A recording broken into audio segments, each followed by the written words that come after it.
psychiatric issues is Dr. Jubril Abdul Malik. Dr. Abdul Malik is a consultant psychiatrist and founder Asido Foundation. Dr. Abdul Malik, pleasure to have you with us on Good Morning Nigeria today. Thank you very much. It's a pleasure to be here. Good morning. Shenge is a professor of psychology at the University of Ibadan. Professor Shenge, delighted to have you with us on the program this morning. Thank you so much. Good morning. Good morning, Nigeria. Good morning, viewers. Right. Joining us via Zoom, also from Ibadan, that's the Oyo State capital, is Professor Taiwo Lateef Sheikh. He's President, Association of Psychiatrists in Nigeria. Professor Taiwo Sheikh, pleasure to have you with us on the program this morning. Good morning. Good morning, Nigerians.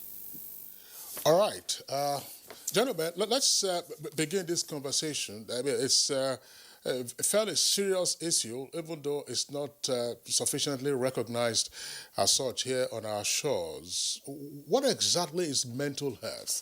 And what are the types of problems that are likely to arise in a society with regard to mental health? Well, let's begin with Professor Lateef Sheikh.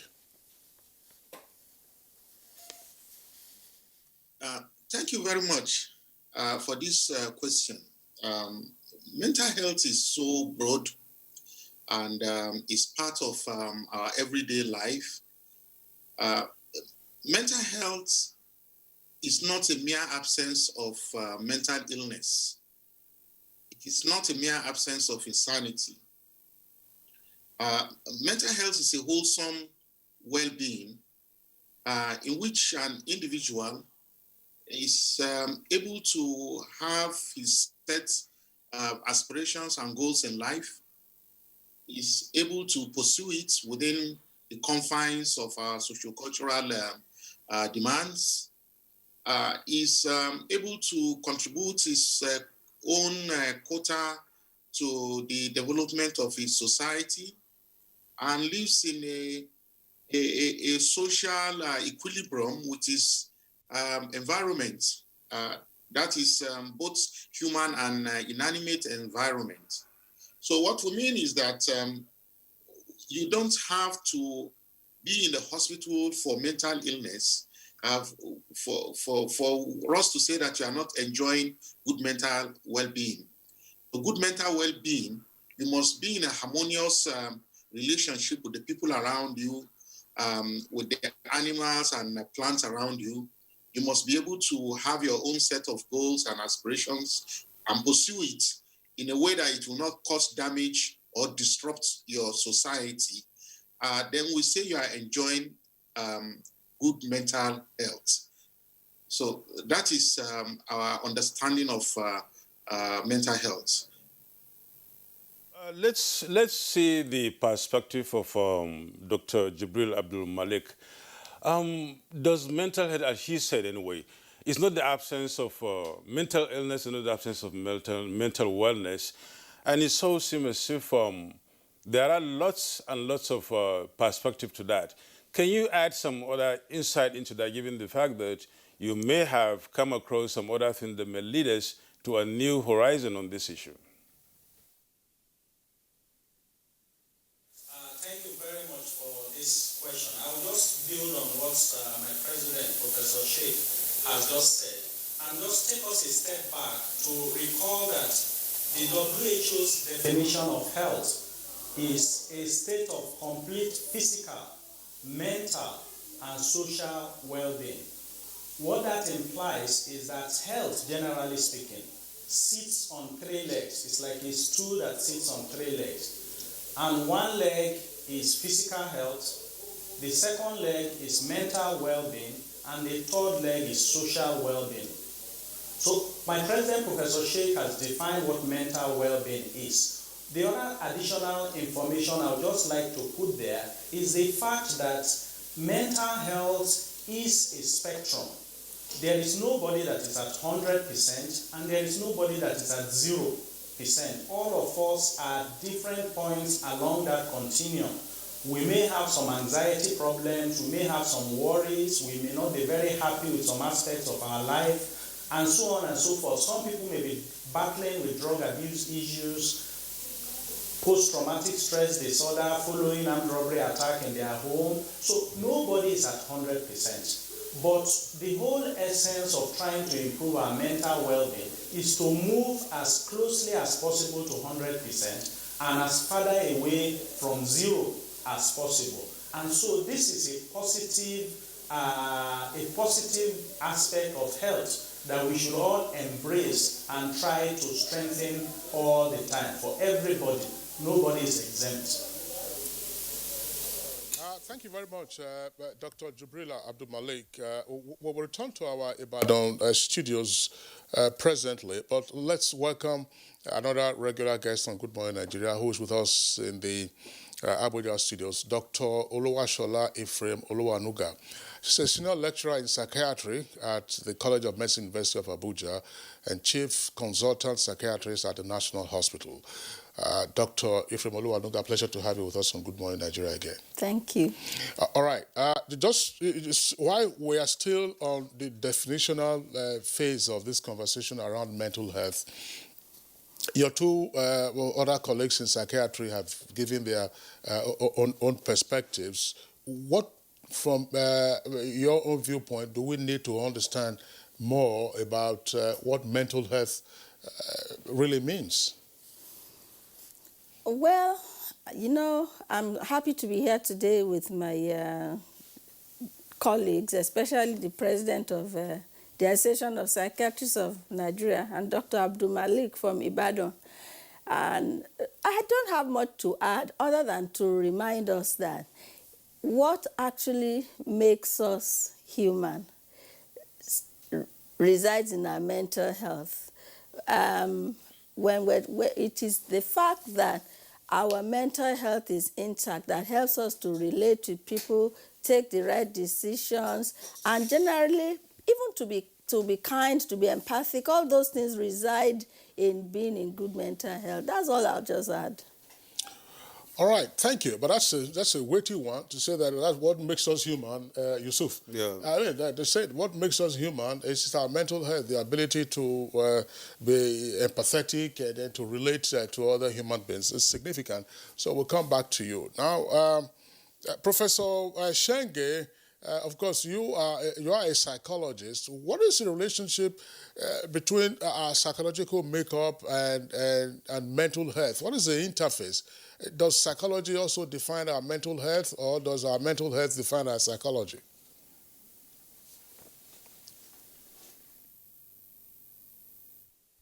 For that question, let me simply say that they are related to each other. Psychology is defined as the scientific study of human and animal behavior. And when you look at that from a wider perspective, you discover that behavior manifests in every aspect of our life, whether it is overt behavior, covert behavior, the obvious and the hidden.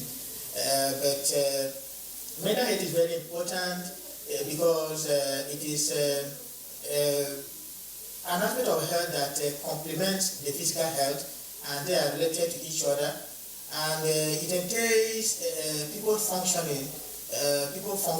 well and maximally optimally in their places of work, at home, wherever they interact, and so it's very important for people to actualize their potentials, and that is possible only when the mental health is sound and everything is working out well. Let me quickly add here that the psychological component is also very important because it involves issues, it involves our thinking, our attitude, our emotion, and so many other things about our behavior, both covert and overt. And so, in that regard, mental health is looked at being from a holistic perspective, such that what affects our mental health is definitely going to affect our physical health also. And that is why experts talk about psychosomatic illnesses because something is affecting the body, and so it will definitely affect our mental health, and something that is affecting our mental health will definitely affect our physical health. So they are related by and large. The bottom line, it seems now, is that mental wellness or mental health is not really the opposite of mental illness. Do we now get a perspective? Let's now look at what mental illness is, since that is not the opposite of the other. Let me start with Dr. Olushola Ephraim here. Does it really follow that since it is not, then what is it, mental illness?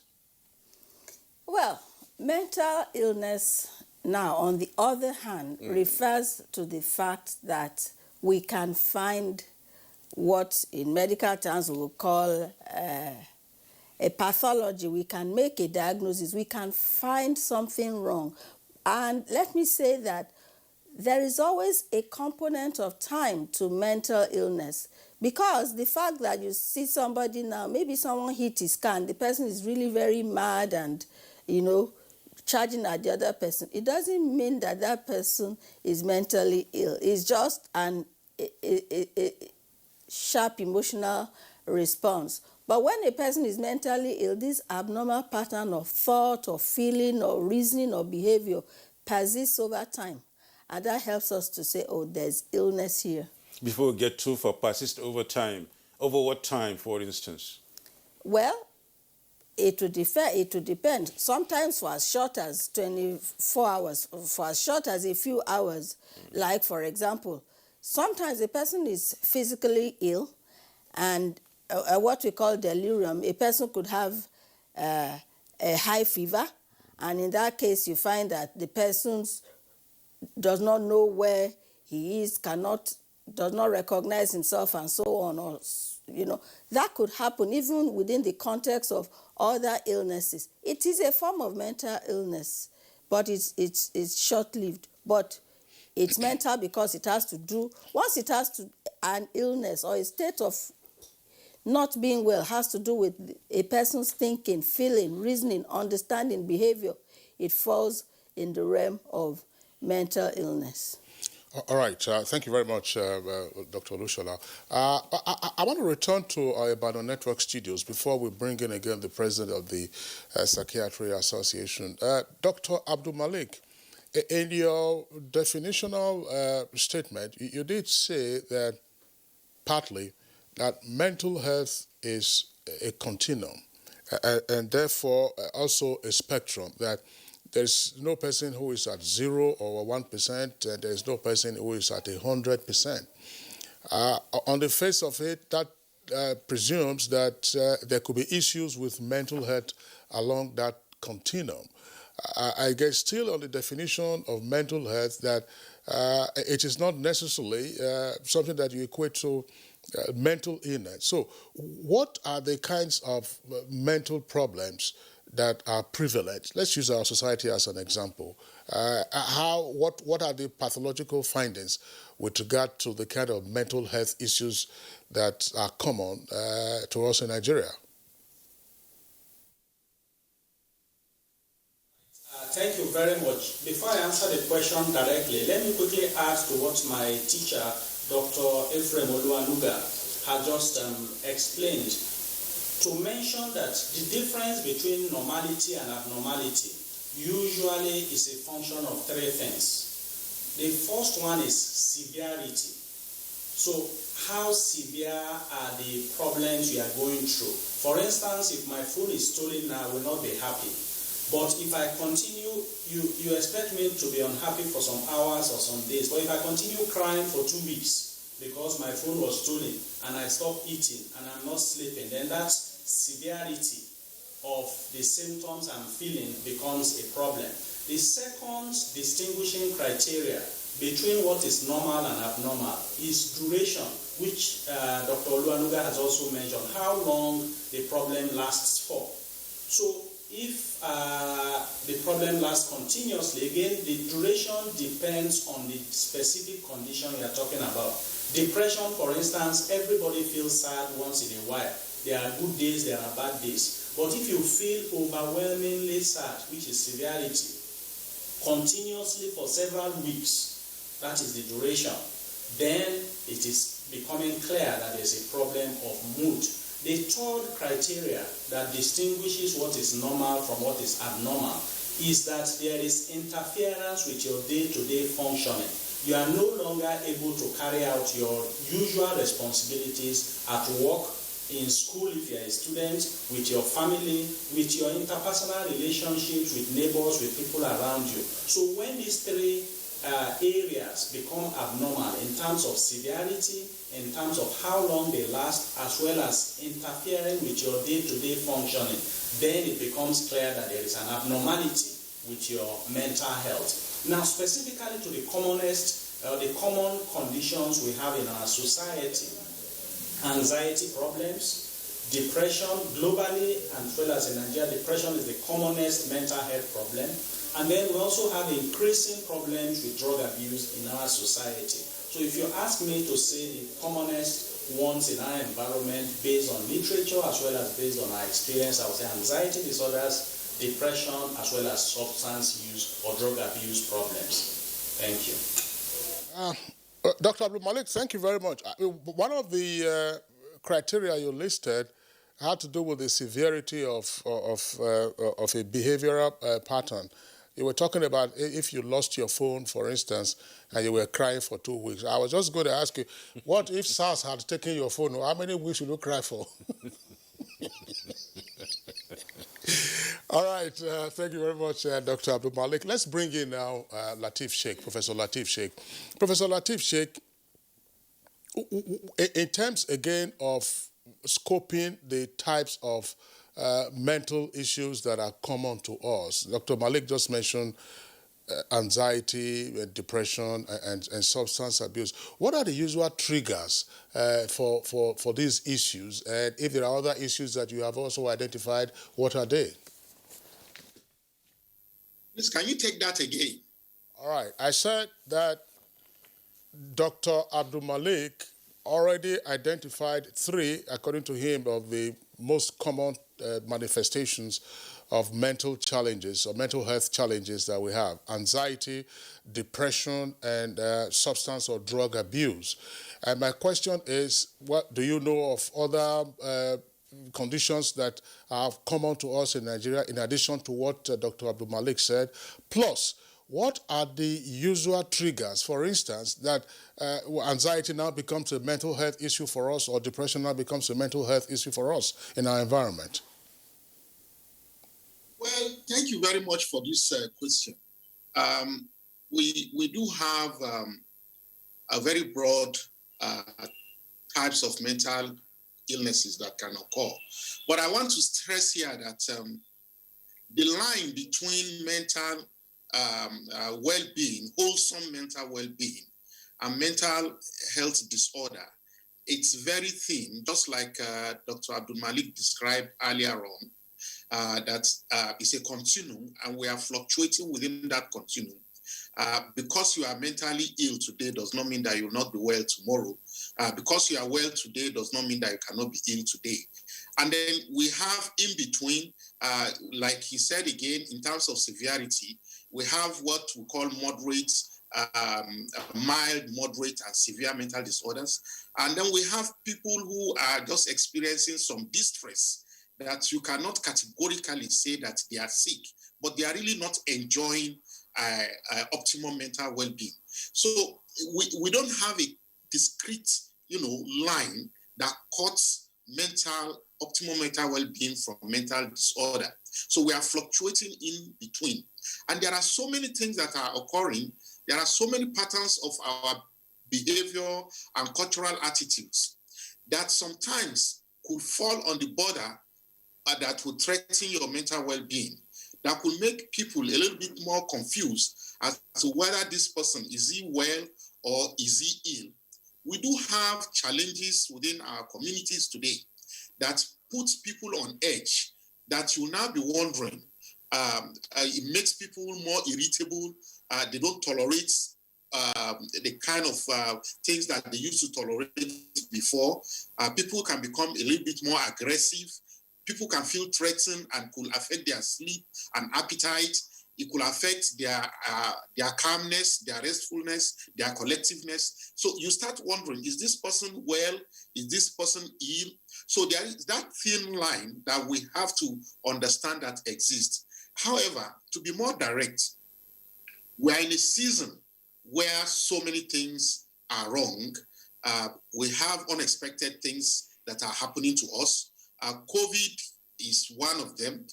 It has turned all our societies upside down, globally and locally. It has challenged the essence of our livelihood. It has brought down a very serious economic downturn. The lockdown has kept people at home. It has challenged our freedom. It has challenged our ability to enjoy what God has given us. Our children are at home. They can't go to school. They can't play. They are boxed in. Mothers are there. Responsibilities have increased. They cook. They used to cook twice a day. Now children eat 5-6 times a day. The husband may not be contributing as much. Husband cannot go to work. So these are serious issues that are pushing us to the brink. And if we say we are just looking at the categorical mental illnesses that we already know, we may be going off the line. We have to deal with practical ones that are with us today. It has pushed people to be using alcohol and other substances. The society is completely upside down, such that you can see the way people are responding to NSAS. You can see the massive outpouring of youth. These are all part of it. So I think it's best we look at the practical issues that are facing us today, and in the context of our mental well-being, is pushing everybody to the wall.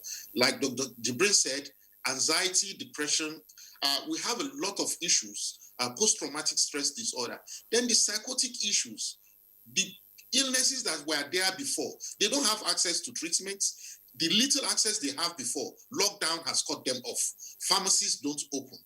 Hospitals, you go there, you're afraid of COVID. So it has worsened existing mental health disorders and doubled the new ones that are coming in. Our infrastructures are not there. Our coping, ability is pushed to the wall. So I think we should look at the practical things that we are facing today in the context of our mental well-being. So, Sheikh, that insight is really insightful, I must admit, and of course it gives us or leads us to, talk to Dr. Shenge, who is a professor of industrial and organizational and consumer psychology. As a professor of psychology, Dr. Shenge, the thin line now between mental wellness and mental health is being established.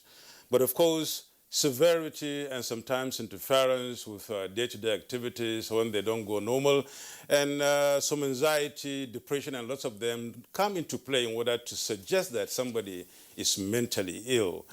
And, Professor Taiwo just mentioned something that is very important.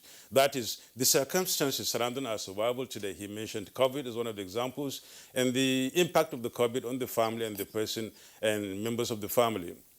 Now, as a professor of psychology, where do we start addressing or looking at this mental illness vis-a-vis what is happening today in the society, given the fact that we must really admit that people are not really feeling very well, given the circumstances we are really living in? What's the thin line? How do you look at that thin line, and what do we look for in this regard? Thank you so much. My colleagues have said many things that are very relevant here.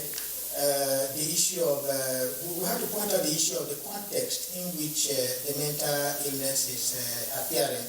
By the way, when we talk about normality, we are talking about it in terms of the context, in terms of the time, in terms of the society in which that is being talked about. And so we are here in Africa, in Nigeria, with our own ways of life and way of doing things.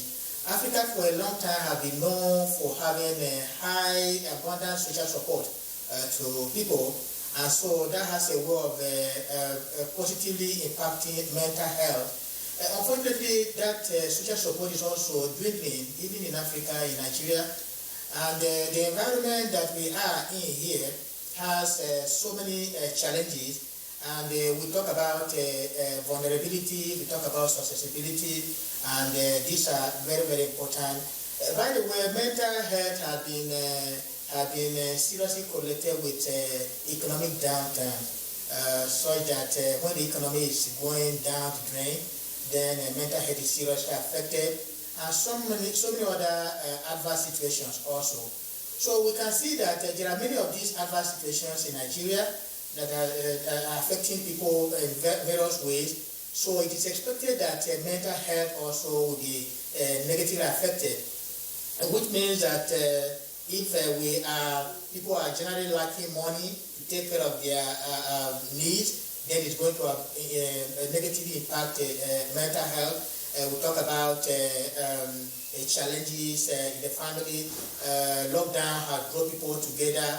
People who were not even staying together all the time are being forced to stay together, and so all kinds of behavior playing out. Some levels of intolerance, some levels of aggression, and all of these things. We talk about people not going to work, not even interacting, for instance, with the people that they love to interact with.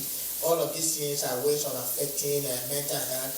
Then we talk about coping abilities. By the way, let me point out that Dr. Malik talked about mental health being looked at from the perspective of the person being affected in terms of functioning.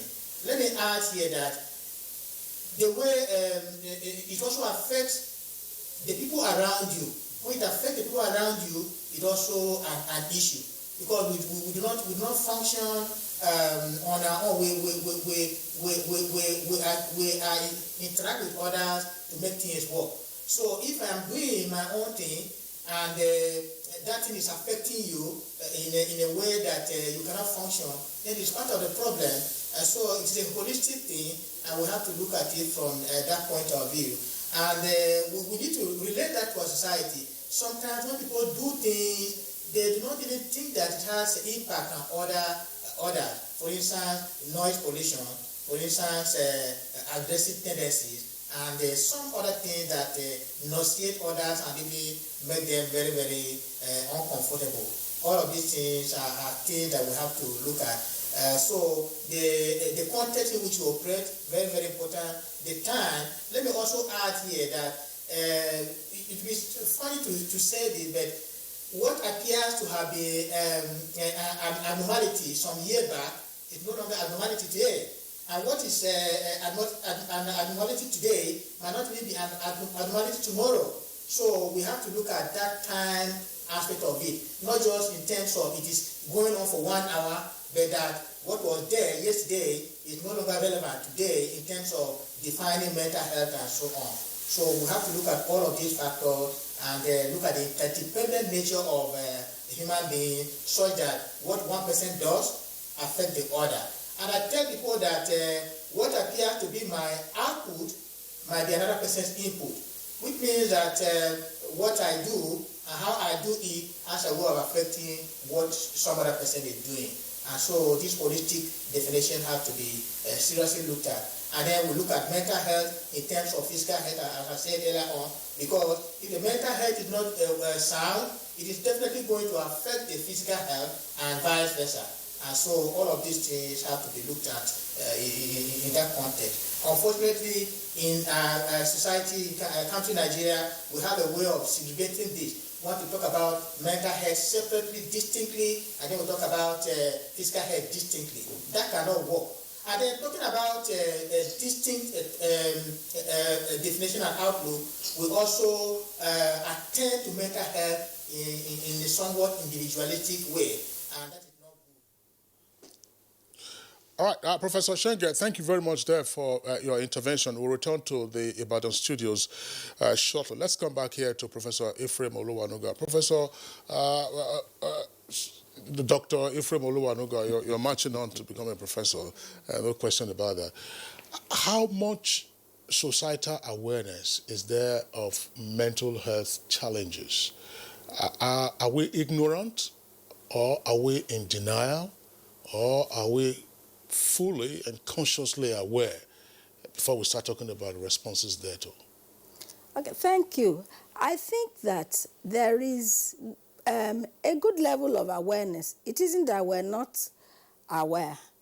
The problem is our response to it, so that denial now tends to set in. Because you see, most of the time in our society, when people notice that something seems to be wrong, most of the time our first response is, oh, this is a spiritual attack. That's the language that we like to use.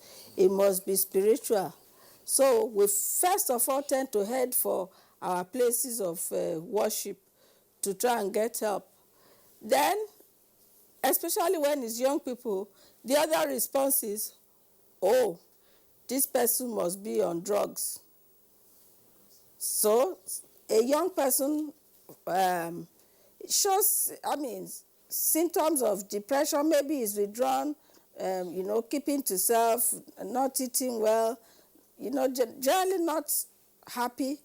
And then they look at the person and they wonder, oh, what's wrong? It must be something to do with either, usually our two responses are drugs or spiritual. We hardly ever tend to look at those things as illness because of stigma. Most of the time we don't want to think, we don't want to accept that someone may be mentally ill, because to us, mental illness is like, we tend to, unfortunately, begin to feel that it's incurable, it is so stigmatizing, it will damage our families, it mustn't be associated with us. And so we do all that we can most of the time in our society to deny the presence. And when it is there, we also tend to do our best to hide it. Many times you won't find somebody telling you about the health challenges, the mental health challenges that someone close to them may have. They will rather try to hide the existence of that person. This is why you find, up till now, we still find people locking away their mentally ill relations. They just feel, okay, we've taken them to prayer, we've given them whatever we think we can do, support at home. It's not responding. Lock them up in the house. Don't let anybody see them, which is, very unfortunate. So, I would say that our awareness really needs to be improved. Really needs to be improved. Dr. Olushola, thank you so much. Let's now get to Professor Taiwo Lateef Sheikh, and then look deeply into what she said, and maybe you can get some way out of it. It seems public awareness or public response to this very issue is more or less like people seem to be living in denial. And if that happens, it so seems as if that member of the family who may be having the mental illness may be affecting those who are having the mental wellness in the family. In a way, trying to say that if somebody is mentally ill or found or suggested or rather suspected to be in a family, and the family members start thinking of it's spiritual, or we keep him in the house, or we take some other herbs and things like that, it's so similar as if there is some mental illness with these members of the family, to just like it is with that person that is ill.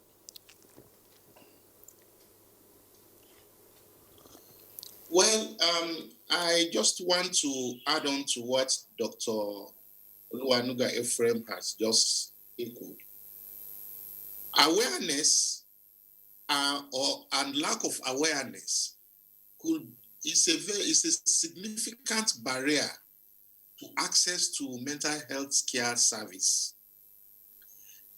And awareness is determined, or lack of awareness is determined by a lot of misconception, a lot of misunderstanding of mental illness, and a lot of myths that surround mental illness that are governed by our cultural belief system, our religion, our association. And like you rightly said, this can also now transfer to the family setting. And we do know within our own mental health care delivery services that if one member of the family has mental illness, there's going to be a lot of pressure on other members of the family.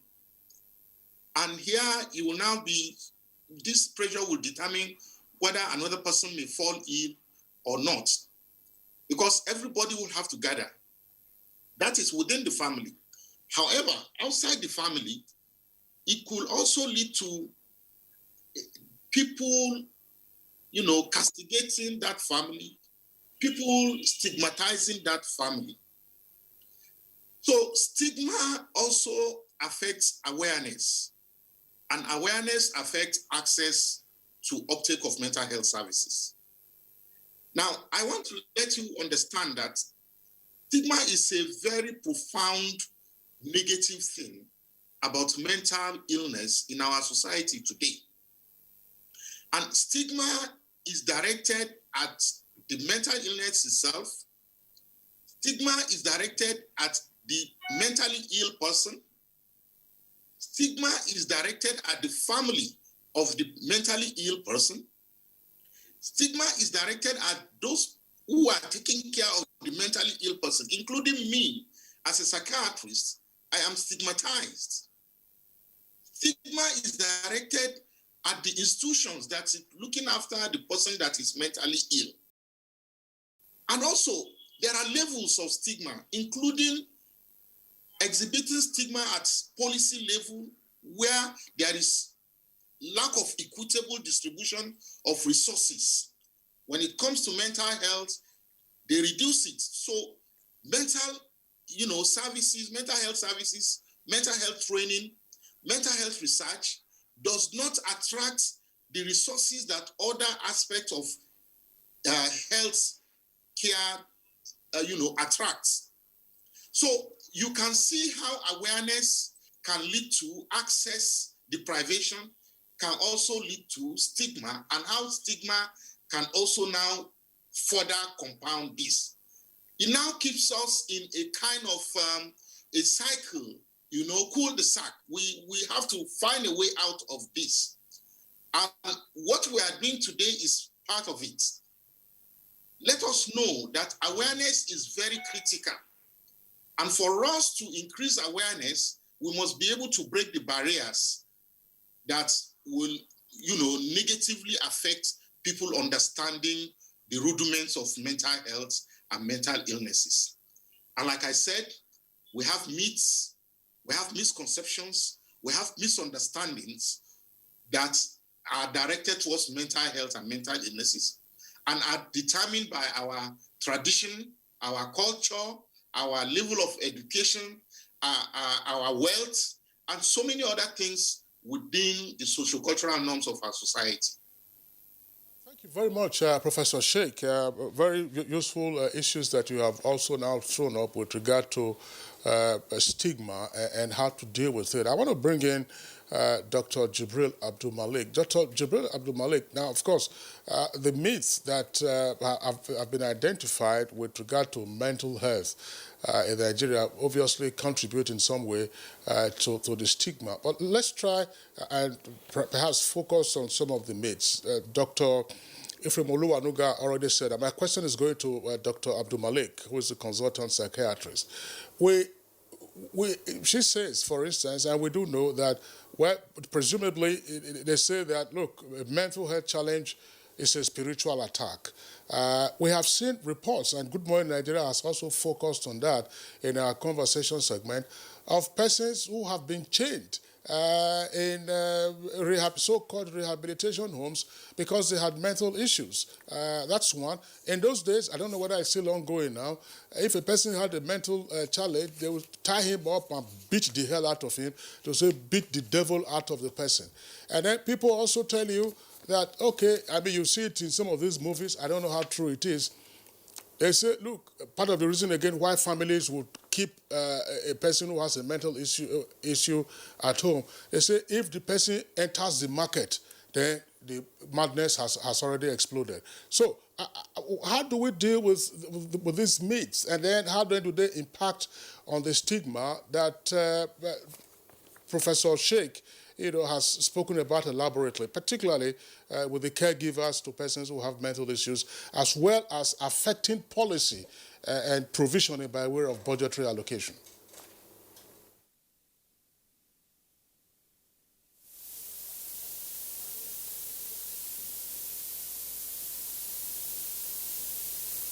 Well, Dr. Abdul Malik, if you're still there with us in our Ibadan Network Center, you heard my question?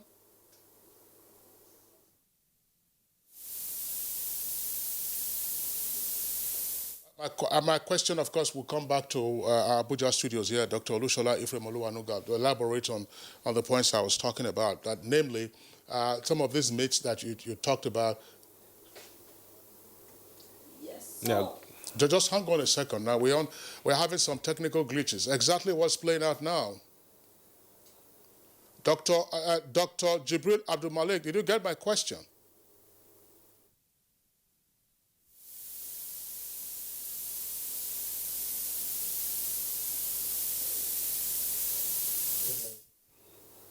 Well, stuff happens, as the saying goes. Dr. Abdul Malik, I was saying that before we get into the issue of stigma, which, as Professor Sheikh said, arises from myths and misconceptions, I said there are some popular myths that we may need to deal with, maybe just resolve from an expert point of view. That namely, Dr. Oluwanuga tells us that, look, people sometimes misconstrue mental health issues as one of spiritual attack, and therefore go to prayer houses, or in some cases they take them to rehabilitation homes where they are chained. In the past, they used to beat the hell out of them, or say beat the devil out of them. And part of the reason why some families decide to restrain at home persons who have mental challenges is the saying, as I said, you see that in movies. They say if the person enters the marketplace, then the mental illness would have escalated. So how true or false otherwise are these myths or misconceptions? And then in terms of the stigma, how are professional caregivers in mental health arena, how are they responded to, and how does the policy environment also favor them, and of course favor the mental health well-being of the entire society? We'll take a short break now. When we return from the break, we'll continue with the program. A new edition of TV Guide is out, featuring great personalities from all walks of life. Expository interview with a young TV presenter who shows passion on what she does, Morayo Afolabi Brown of TVC. Pick a copy of this compendium of mind-blowing stories and get abreast with issues as regards media convergence, leadership, health, star profiles, star programs, fashion, sports, human angle stories, and lots more. Meet some media professionals within our space who have paid their dues in no small ways. TV Guide, very incisive, very educative and compelling. Grab a copy at the vendor near you or NTA stations nationwide. TV Guide, your indispensable companion. Son, being good at something requires strength. It requires putting in more. That's why the new improved Bonvita is packed with vitality and a richer, creamier taste. Live is brought to you by Axis Bank and Baba Ijebu. We sincerely apologize for those little mix-ups there, but all the same, Good Morning Nigeria continues, and of course we're talking about mental health and its effect on the society. Dr. Olushola, at least you had the question. It has been on and on and on. Just get the response for us. Okay, so there are myths about mental illness, and the best way to debunk them is actually to give proper treatment to those who fall ill. You see, there's no better way to show people that these conditions are treatable than for those who actually get treatment, to get well. And this is why we are saying that there should be availability of mental health services, even at primary health care level.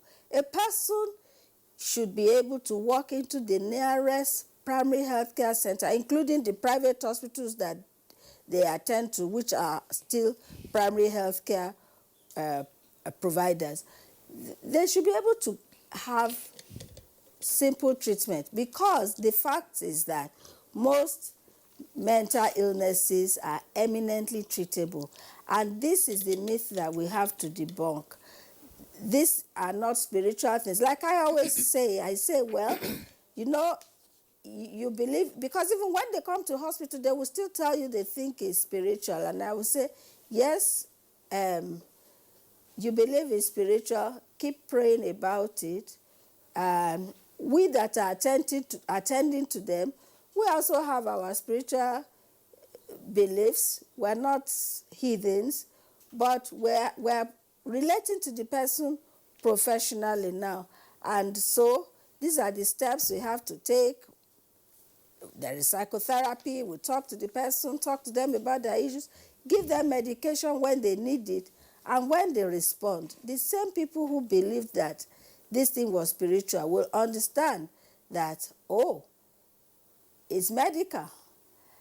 And it's important for us to pay attention to the allocation of resources for mental health. Before we get down to the allocation of resources, this thing starts from somewhere and then heads gradually, and then the severity becomes so much and it becomes really mental illness.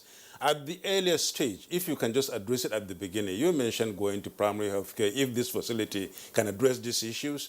I just so found, for example, maybe in the neighborhood, somebody misbehaving or not behaving normally, and he was able to listen to me, and he goes out and then gets to the nearest primary health care unit, and then he gets addressed. Now, do you see this kind of approach working in trying to address it when it is young at a very early age, than having to keep the patient at home, if it's really a patient as such, the patient at home, and then try to take some other measures like chaining, some other issues? Yes, that's what I was trying to lead on to when I was talking about resources. The problem with primary health care is the resources that are allocated to it are not enough. It's a pity that we in this country are yet to put primary health care where it belongs. That is, for our people, most of the illnesses that they have to deal with can be taken care of at primary health care level. There is a whole package that the World Health Organization prescribed, and to which, we subscribe in Nigeria, which is talking about the mental health gap. It's called the mental health gap. What it's supposed to do is that even a nurse in the primary health care center should be trained to recognize the simple symptoms of mental illness, and just the way we can give first aid. Somebody comes in bleeding, we know what to do, or, we should be able to also give psychological first aid. We should be able to give simple medication at the primary health care level. But where is the problem? Number one, the people there too, they are overburdened. They are the ones that look after everything, and many of them are resistant to adding on mental health care. And also the stigma. Some people still feel, you know what, don't bring them here, just take them. Whereas most mental health care, and I'm deliberately repeating this, because if this is one thing that we really need to do to improve things here, is to ensure that people who have first contact with patients or with anybody at all, people in the community should be able to give simple remedies, because most mental illnesses don't need complicated remedies. They only need for people to recognize them, to know what to do, and to do, at least to commence before you send to the specialist, because we don't even have enough specialists. All right. Thank you very much, Dr. Ephraim Oluwanuga. Once again, we just need to apologize. We have lost our satellite connection to our Ibadan Network Center. Our engineers are trying to rectify that, and that's why they were not picking up the question that were repeated a couple of times. But we have a number of tweets that have come in from our viewers. So Yusuf and I will go through those tweets, and then we'll return to Professor Sheikh, who is still with us via Skype. Lord Alpha C. The harsh realities of life in which many people have found themselves today have affected them mentally and negatively, and that's why some engage in unimaginable acts to eke out living at the expense of the society. We spoke extensively on that, really, but Suleiman Babagana is saying that increased public awareness on the causes, effects, symptoms, and treatment procedures for mental health should be carried out by government and civil society organizations at both national and local level, and that's what Dr. Olushola is talking about now. That's right. Festus Akimboye, we are still ignorant as a nation about mental health. We should start to promote good mental health in our workplaces, schools, and communities. We should stop criminalizing, marginalizing, and stigmatizing people with mental health problems, as that can lead them to suicide. Dele Jack Solomon Mage says many people's mental health problems in Nigeria are made worse by the stigma and discrimination they experience from society, but also from families, friends, and employers, and there is the need for national and local campaigns to change public attitudes to mental illness and patients. Ibrahim Bello, if NGOs, individuals, communities, and government could really make it a priority to take off the streets persons with mental disorders and cater for them, it would in some way have, it would be discovered that some only have slight psychological issues that could be corrected cheaply if attended to properly. I'll take that again. If individuals, NGOs, communities, and governments could make it a priority to take off the streets persons with mental disorders and cater for them, it will be discovered that some only have slight psychological issues that could be corrected cheaply if attended to properly. That's right, Ibrahim. Suleiman Babagana says, state of insecurity in an area leading to loss of livelihood may affect the mental health of the surviving individuals negatively. Therefore, government should double its efforts in ensuring adequate security of lives and property of its citizens.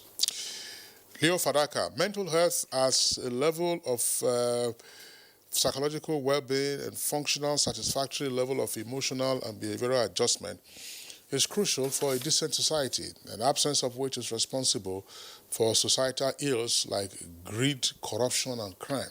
That's a serious one there.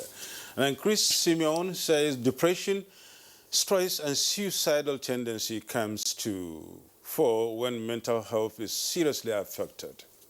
Persons who find it difficult to cater for these basic needs like food, shelter, job, etc., could be exposed to psychological trauma and change in behavior.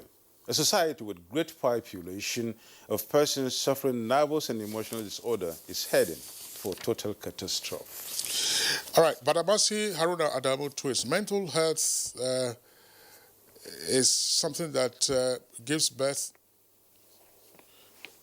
I don't know, it's a bit complicated. So mental health is a thesis that gives birth to antithesis, which is poverty, and synthesis, which is crime, and revolution is the implication. All right, we'll skip that right away. Let's Adamo Estefanos.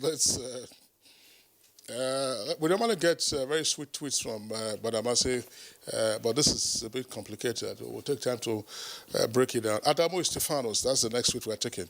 It's pertinent that stress and depression are some of the major causes of mental disorder, which also leads to psychological ailments that have been a threat to our nation's development.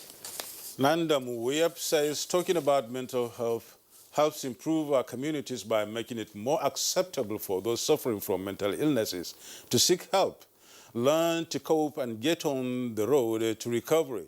It is also about maintaining a positive state of well-being. Mental health is important at every stage of life, from childhood and adolescence through adulthood. All right, Dele Jack Solomon, we already took one from him. Festus Akimboye, in part, writes, he says that government should not only invest in roads and rail, governments at all levels should also invest in mental health services for all Nigerians.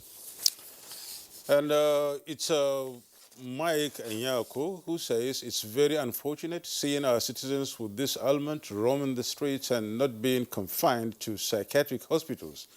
People should be trained in mental health and caregiving too.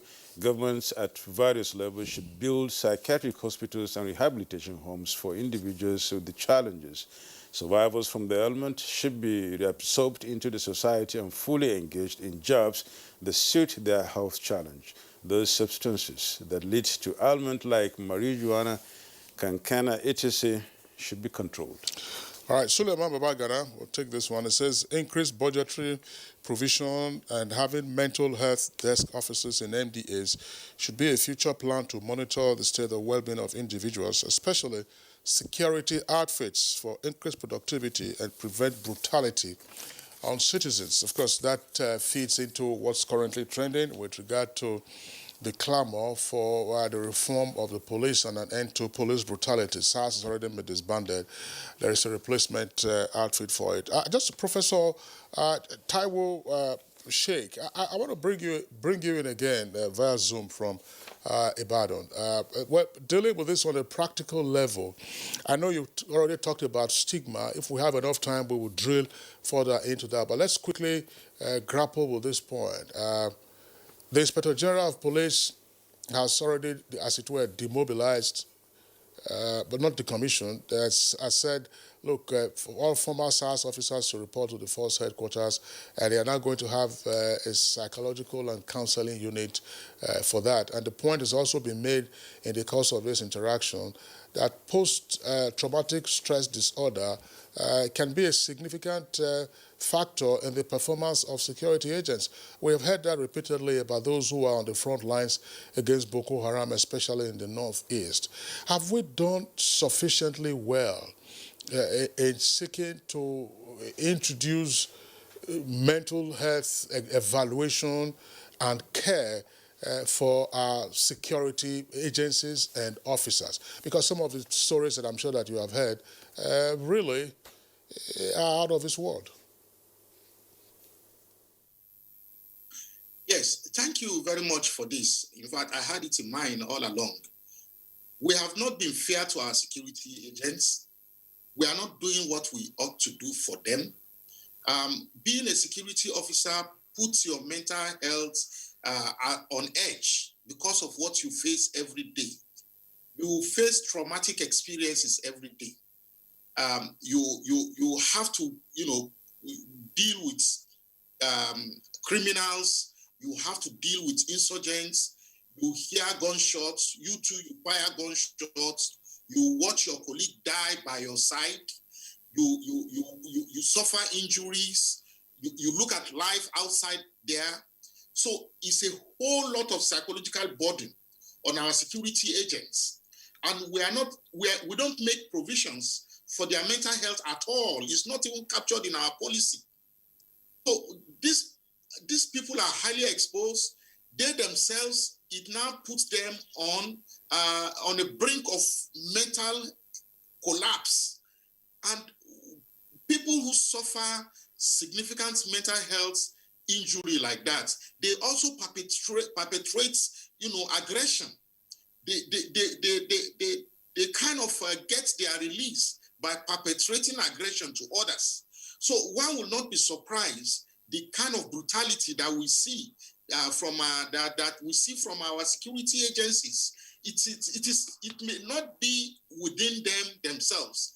It could be an outcome of what they face every day. Tell me, how many formations, our security formations, have mental health professionals that are checking them and giving them mental health support, diagnosing them if they have a problem, checking their families, giving them a break. You are supposed to work for a specific minimum of time and go on leave for another specific minimum of time. And during that leave, you need to be debriefed, you need to be psychologically assessed before you go back. So, but we find our security agents are working day in, day out week in, week out, every month, every year until they retire. And these things are bottled up, they are carrying this weight. This is what happens when you find such brutality. And because of our lack of provision for adequate mental health care, we are too physical.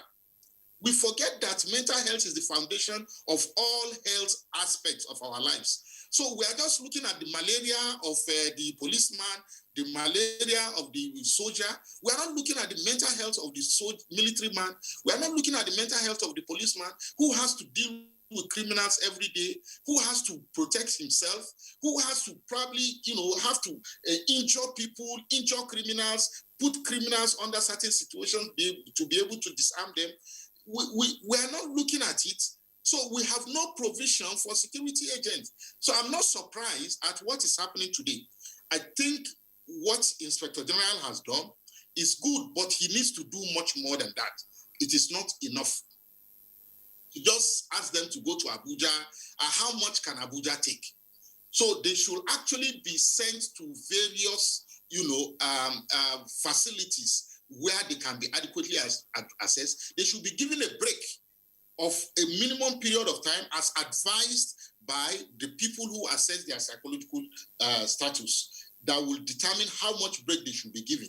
And those who require treatment should be adequately treated. Remember that these people have family.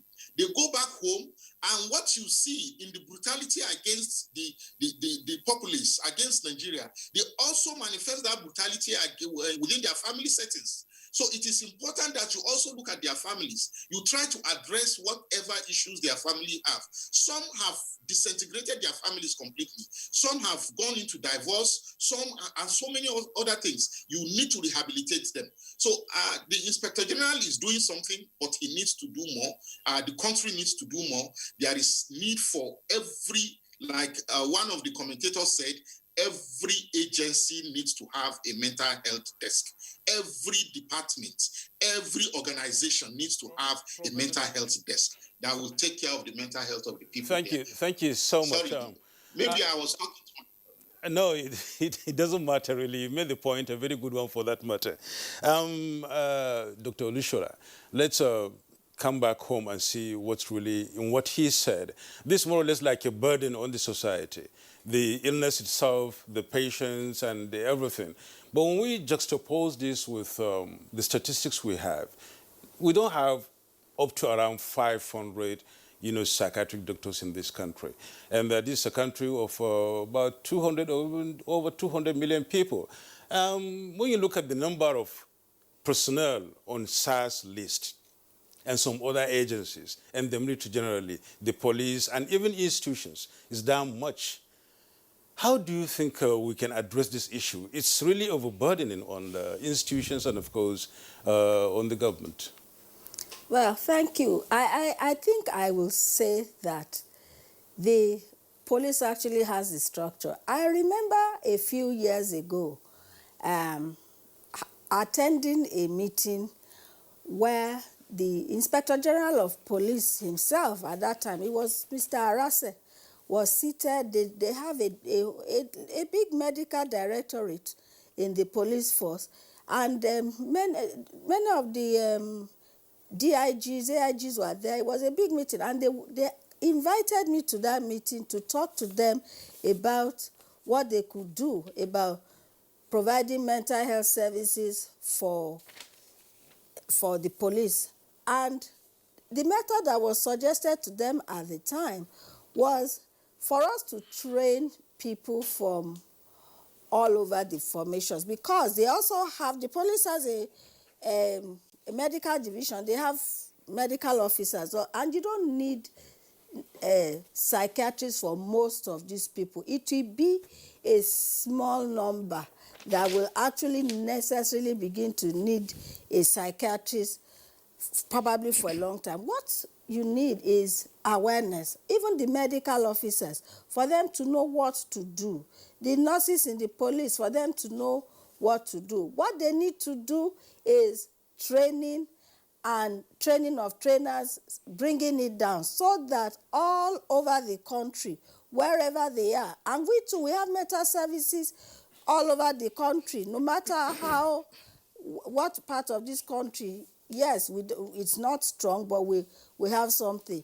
Therefore, we need to distribute just the same way that the police are everywhere. We also have federal government hospitals everywhere, state hospitals, which have mental health specialists. Let's try and send these people to the nearest facilities, or invite the people who are working in the nearest facilities to come and train their own police medical force there, and to join them in doing training. A lot of these people, what they just need is for people to talk to them, to help them understand themselves. I mean, when somebody goes out to the field, and like Professor Sheikh says, they don't even understand the fact that in the course of their daily work, they themselves are being traumatized. That understanding to them is, in fact, very, very basic.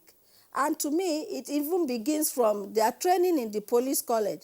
During the time that they are in the police college, somebody should go, they should have a whole course where people go and talk to them about their mental health, and talk to them about how they themselves can recognize mental health problems in some of the people that they are invited to see. Because sometimes mentally ill people are arrested by police as well. So these are things that there has to be a whole policy framework. It's not something that we can't just have a fire brigade approach to it. It has to be something that is institutionalized. If we didn't have it before, we have to start making sure that mental health care, mental health training is a part and parcel of the way that our military personnel are brought up. It's not only the police, the same thing goes for the army and all the other paramilitary. But right now, the one of the police is the one that the whole country is talking about. And I know that even within this country, few as we are, we still have the resources. We can spread those resources to see to it that we cover the police nationwide. Earlier you mentioned the example of the then Inspector General of Police, Dr. Solomon Arase, what he tried to do, bringing you in to speak to them and see how they could cascade down mental health care for police officers. Would you know what happened after he left office? Was there a follow-up? I can easily tell you he retired 2 or 3 months after that.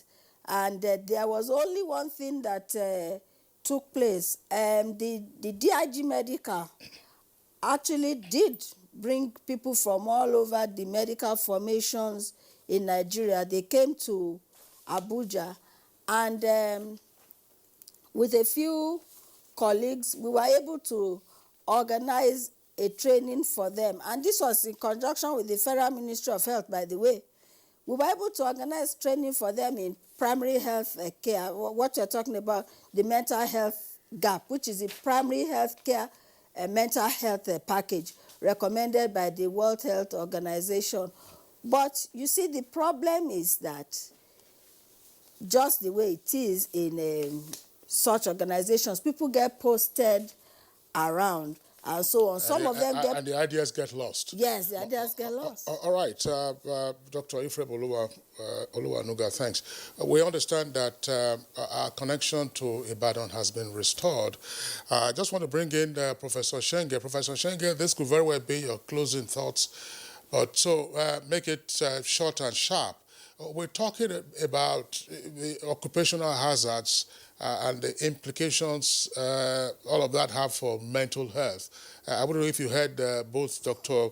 Olushola here and Professor Sheikh as to the kind of trauma that law enforcement officers go through and the kind of support that they would need to continue to be on the job, as well, of course, as to continue to have stable homes. Because sometimes you can have displaced aggression to family members. Are we sufficiently minded in doing this with our law enforcement agencies? And if not, what should be done quickly and then long term? Thank you so much. Let me say that we are not doing that sufficiently, and we need to start from the basic. This starts even with the recruitment, hiring of a law enforcement agent. We have to know the right people to hire, to bring in, and that, as done in other clients, involves taking batteries of tests, psychological tests, to be able to know who comes to the police force and who does not come.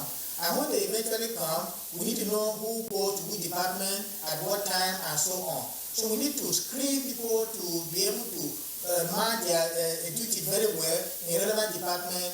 It's not everybody that should be able to have handle firearm, for instance. Not everybody that will be able to do certain jobs. So we have to know, using psychological expertise, to know who goes where and the training.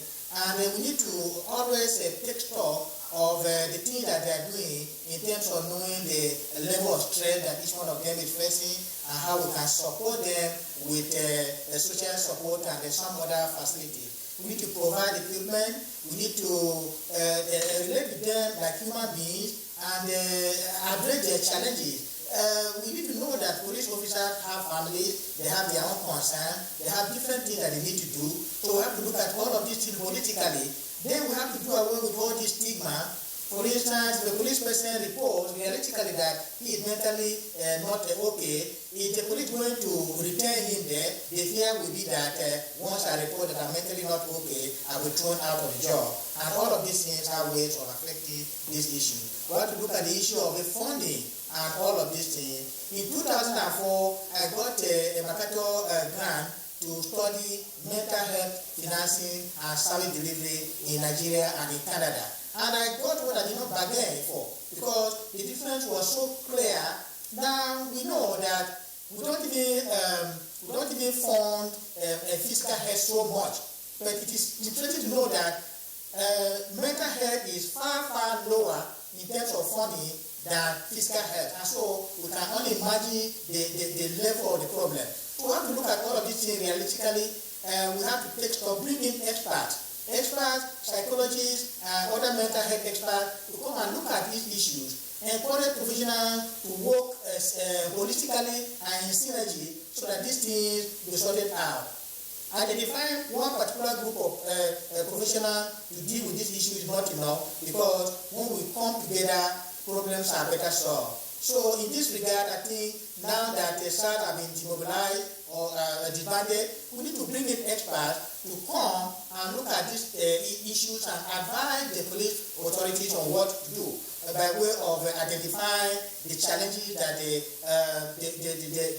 officers are facing and dealing with it, and also proactive. Professor Lateef, please, can we have your closing shots, just maybe in 30 seconds?